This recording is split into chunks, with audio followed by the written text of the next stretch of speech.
Sir, जो US और Israel forces की तरफ से जो लेटेस्ट डेवलपमेंट आया है कि जो वहाँ के सबसे पहली बात तो यह है कि ट्रंप ने और बेंजामिन नेतन्याहू ने रमज़ान के मुबारक महीने में, जहां पर पूरी दुनिया के मुसलमान रमज़ान में रोज़ा रखते हैं, इबादत करते हैं रातों में, ऐसे मुबारक महीने में उन्होंने मिलकर ईरान पर हमला किया है और ये भी नहीं समझा कि मुबारक महीना रमज़ान का है। मगर खैर, वो तो इंसानियत को नहीं मानने वाले हैं बेंजामिन नेतन्याहू। और जो हमला हुआ ईरान के ऊपर, हम उसकी मजम्मत करते हैं। और ख़ास तौर से जब जेनीवा में बातचीत के ज़रिए से एक ब्रेक थ्रू हुआ था, और हो सकता था कि अगर वो बातचीत को मान लेते तो जितने न्यूक्लियर स्टॉक पाइल्स थे ईरान के पास, वो शायद इस्तेमाल नहीं होते। मगर अब इन्होंने मिलकर ईरान पर हमला किया, जिसकी वजह से 200 से ज़्यादा लोगों की मौत हुई है और एक लड़कियों के स्कूल में 108 जो बच्चियां स्कूल में पढ़ते हैं उनकी मौत हो गई। आयतुल्लाह खामेनी की मौत हुई है और मैं इसको इमोरल और अनलॉफुल एक्ट मानता हूँ, आयतुल्लाह खामेनी की मौत को। और मेरी तरफ से, हमारी पार्टी की तरफ से, ना सिर्फ उनके शिया वर्ल्ड को, बल्कि पूरे लोगों को जो उनको अपना रहबर मानते थे, शिया कौम उनको अपना रहबर मानती थी, और हम ये मुतालबा करते हैं कि ये जंग ख़त्म होनी चाहिए और भारत सरकार को इसमें अपना रोल निभाने की ज़रूरत है। और हम उम्मीद करते हैं कि मौजूदा बीजेपी की सरकार आयतुल्लाह खामेनी की मौत को कंडेम करेगी, इस जंग को रुकाने की पूरी कोशिश करेगी। क्योंकि याद रखिए कि 10 मिलियन के करीब भारत के नागरिक गल्फ कंट्रीज़ में काम करते हैं। और अभी इत्तला आई कि ओमान के पोर्ट पर शायद हमारे एक एक्सपर्ट, एक इंडियन वर्कर की जख्मी भी हुए हैं। तो ये बहुत, अगर ये जंग नहीं रुकेगी तो फिर ये बहुत आगे बढ़ेगी, ये टर्मोइल होगा पूरे इलाके में। और आपको अंदाज़ा भी नहीं है कि कई भारत के लोग जो उम्रा करने के लिए गए हैं और वो ट्रैवल एजेंट के ज़रिए जाते, पैसे देते 2 दिन मक्के में या 3 दिन मदीने में, अब उनके पास पैसे नहीं है, वहाँ पे फ्लाइट ही नहीं उड़ रही है वहाँ पे। तो कितनी परेशानी हो रही है। और साथ ही साथ आप ये भी बात जानते हैं कि हमारे जो पड़ोसी मुल्क है और जो इजराइल है, ये दोनों मुल्क अपने पड़ोसियों को चैन से जीने नहीं दे रहे। अफगानिस्तान में हमला, और फिर इजराइल जो है बार बार जून में ईरान पे हमला किया, और इजराइल बेंजामिन नेतन्याहू ने 70,000 से ज़्यादा फ़लस्तीनियों का जेनोसाइड किया। ये जेनोसाइडल रजीम है और जो हमेशा शरारत करते रहते हैं। तो ये मेरे एहसासात हैं अपनी पार्टी की तरफ से, और मैं उम्मीद करता हूं कि हमारी गवर्नमेंट ऑफ इंडिया खामनेई की मौत की मजम्मत करेगी। और अगर ये जंग नहीं रुकेगी, जो एक इल्लीगल है और कोई ख़तरा नहीं था किसी को, सिर्फ दबाना चाह रहे थे और जुल्म कर रहे हैं इस तरह वहाँ पर हमला करके, और इसके जो नताइज निकलेंगे वो बुरे निकलने वाले हैं। हम लोग अंडर एस्टिमेट कर रहे हैं, ये ख़त्म होने वाली नहीं। अगर ट्रंप और नेतन्याहू समझ रहे हैं कि रिजीम चेंज होगा ईरान में, मैं नहीं समझता कि रिजीम चेंज होने जाने वाला है।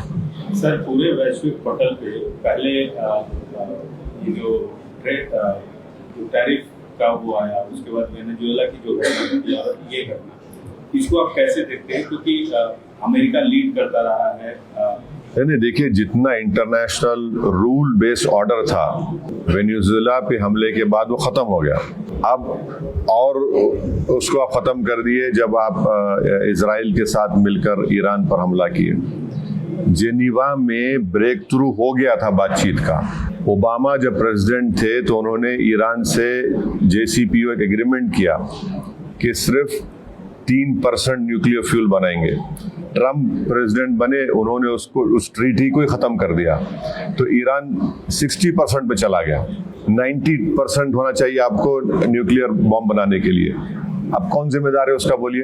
अब जेनीवा में बातचीत हो रही थी, तकरीबन ब्रेक थ्रू हो गया था, और जैसा ब्रेक थ्रू हुआ, ये गोरी चमड़ी का ट्रम्प जो है बेंजामिन नेतन्याहू के इशारे पर यहाँ पर ईरान पे हमला कर दिया और पूरा इलाका जो है वो टर्मोइल में आ गया।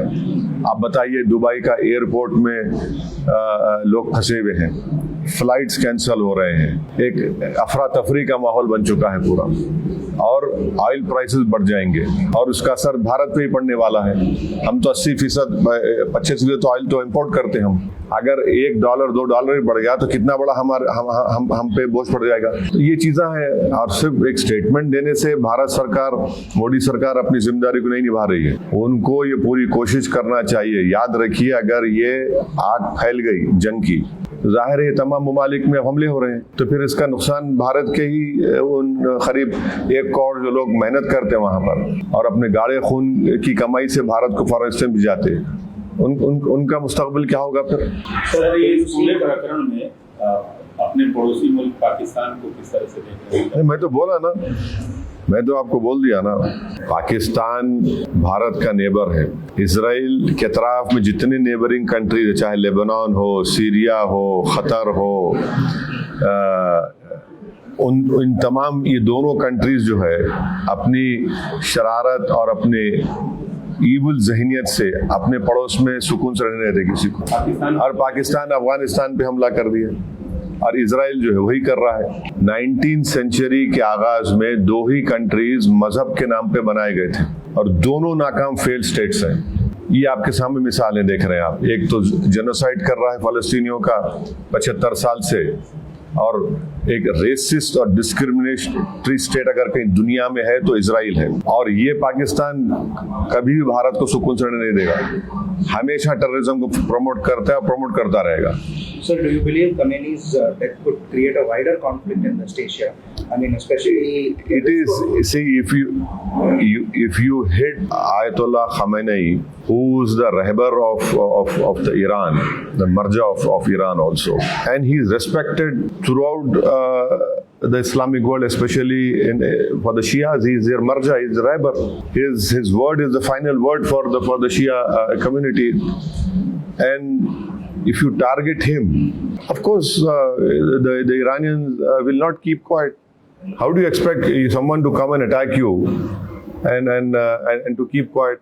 There is no reason at all which United Nations sanction is there or resolution is there. You are talking to Iran in Geneva. There's a breakthrough in talks, and according to media reports, even the stockpiles, the nuclear stockpiles would have been also been left or given over. So when there's a breakthrough in talks, you attack and you kill an 86-year-old man. This is a cowardly attack. It's an inhuman, immoral attack on the people of Iran. 158 small school-going children have died in this. Where is this so-called Western humanity? This is nothing but, we should call it an Epstein attack on the Iran. And if this war is not stopped, this will spread throughout that region. And we must remember that there are 10 million Indians who are working in that region, who send the second highest amount of foreign exchange to India. And if this war continues, oil prices will rise.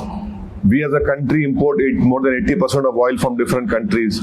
Even if increase of $1 would have a huge impact on the Indian economy. There are thousands of Indians who are stuck in Makkah and Medina because there are no flights who went to perform in Umrah. There are hundreds of people who are stuck at the Dubai airport, various airports, whether it is Saudi Arabia or Oman. And right now we had heard that one expatriate Indian worker has been injured in Oman. So we hope that the government of India, the Prime Minister Mr. Modi, will play a role in stopping this war, and he has a huge responsibility to take it forward. Because if this spreads, then there will be huge turmoil, there will be huge uncertainty, instability, and US has created that problem in Iraq in so-called weapons of mass destruction, Libya civil war, Syria civil war. What is happening in Sudan, the world is seeing now. So Iran is a big country. These measures will not bring them a regime change over there. These people have been living under sanctions from last 30 years, 35 years. So are you expecting the Iranians to capitulate? I don't think so that will happen. Everyone has they have some sense of belonging, and they're a proud nation. What do you think India's diplomatic stance? एक मशहूर खिलाड़ी हैं, हैदराबाद की बेटी हैं PV Sindhu, वो भी फंसी हुई हैं। आपके लिए कुछ अपील? अरे वो एक नहीं है ना, कई फंसे हुए हैं। वो तो मशहूर है, उन्होंने ट्वीट एक्स पे डाल दिया तो फौरन उन्होंने शुक्रिया अदा किया भारत की एम्बेसी का। मगर जो लोग फंसे हुए हैं आम भारत के नागरिक एयरपोर्ट, उनका क्या होगा बताइए? जिनकी टिकट्स बुक है, बेचारे गरीब मजदूर हैं, उनके लिए 40-50 हजार टिकट लेना, उनके लिए तो खर्चे करके जाते, फ्लाइट ही नहीं है, पूरे एयरपोर्ट्स बंद हैं। सिर्फ इसलिए कि इजराइल को अपना मकसद पूरा करना है, या कि एक इजराइल की वजह से पूरे इलाके को आप आग लगा देंगे क्या? कि इनका दिल नहीं भरा 70,000 फलस्तीनियों को जान से मारने के, 35,000 बच्चे मारे गए उसमें। भारत के कई लोग उम्रा करने गए, रमजान का महीना है, वहां फंसे हुए वो लोग। मेरे को कई फोन आ रहे कि हमारे पास पैसे नहीं, होटल वाले हमको बोल रहे दिन के 5,000 रुपए दो। कहाँ जाएंगे वो लोग? तो ये मौका है भारत के प्रधानमंत्री को अपने लीडरशिप स्किल्स को दिखाने का इंटरनेशनल लेवल पर। विश्व गुरु अगर हम बनना चाहते तो ये मौका है। सिर्फ बोलना नहीं, आप अपना रोल अदा करिए और इसको रुकाइए आप। इजराइल ने भारत के प्रधानमंत्री के विजिट को इस्तेमाल किया अपने जेनोसाइड को छुपाने के लिए और ईरान पर हमले को छुपाने के लिए। मैं फिर से कह रहा हूं, इस हमले से भारत का कौन सा नेशनल इंटरेस्ट सर्व हुआ बताइए? हमको तो नुकसान हो रहा है हर एतबार से। हैदराबाद एयरपोर्ट पे फ्लाइट्स ही नहीं उड़ रहे जो लोग बाहर जाना चाह रहे। किसका नुकसान हो रहा है? देश का ही नुकसान हो रहा है ना इसमें। 10 मिलियन लोग वहां पर हैं, कितना सेकंड हाईएस्ट फॉरेन एक्सचेंज आता है हमको। क्या होगा फिर उसका? ऑयल की कीमत बढ़ गई, क्या होगा फिर उसका? तो ये खाली स्टेटमेंट देने से और रेजिम चेंज की अगर कोशिश कर रहा है नेतन्याहू, तो नहीं होने वाला है। सर, नेतन्याहू ने एक ट्वीट किया। नेतन्याहू ने ट्वीट किया, ट्वीट में वो अपडेट कर रहे हैं अमेरिकी प्रेसिडेंट को, और उनके सामने एक सेकंड वर्ल्ड वॉर की बुक रखी हुई है। हाँ, तो ये अगर ये क्या हम वर्ल्ड वॉर 3 देखना चाह रहे हैं क्या? हम वर्ल्ड वॉर 3 देखना चाह रहे हैं क्या? बोलिए आप। अगर ये फैलेगा तो फिर एक के बाद एक तो फिर तो हालात हाथ से निकल जाएंगे ना। क्या वर्ल्ड वॉर 3 देखना चाह रही दुनिया? तो फिर ये तो उसी रास्ते पे ना चले जाए, खुदा ना खासा। So what do you think India's diplomatic stance should be? Condemn, mediate, or first of all, you see, the Israelis deceived us by calling the Prime Minister to visit Israel at such a wrong time. It was unwise of the Prime Minister to even go to Israel despite knowing what is happening in that whole area. They deceived the Prime Minister, they deceived 133 crore Indians, and then they do this drama of giving an award in Knesset which was never given. It was just created that time. And then to cover up their own genocide of Palestinians, and to ensure that India is, to tell the message India is standing with Israel in vis-a-vis attack on Iran. How is that possible? So we hope that the government of India will condemn this assassination of Khamenei, and we must play an important role to stop this war. We have more to lose. You have 10 million Indians living in that area. Of course, we have good relations with everyone, but that is also another responsibility on us. So how do you see that narrative of freeing Iran by this death of Khamenei? That's what the US and... What is this freeing? How can any country interfere in other countries' matters? So tomorrow anyone can come and attack any country. Okay, this we don't like this this person heading the country. We'll attack him. Who are you to decide? Israel is the only racist state in this world right now, wherein, I'll tell you one example only. Can you imagine that you have two roads, one for the Israelis and one for the Palestinians? How can there be two roads? And Palestinians include even Christians also, not only Muslims. Many Christians have also died in the genocide in Gaza. The churches have been demolished to the bombardment. So this is how can you free a country? Who are you to free a country? You did this in Iraq, weapons of mass destruction. What happened over there? Led to the death of 2 million children over there. You did the same thing in Libya, the civil war in Libya, Syria, now Sudan.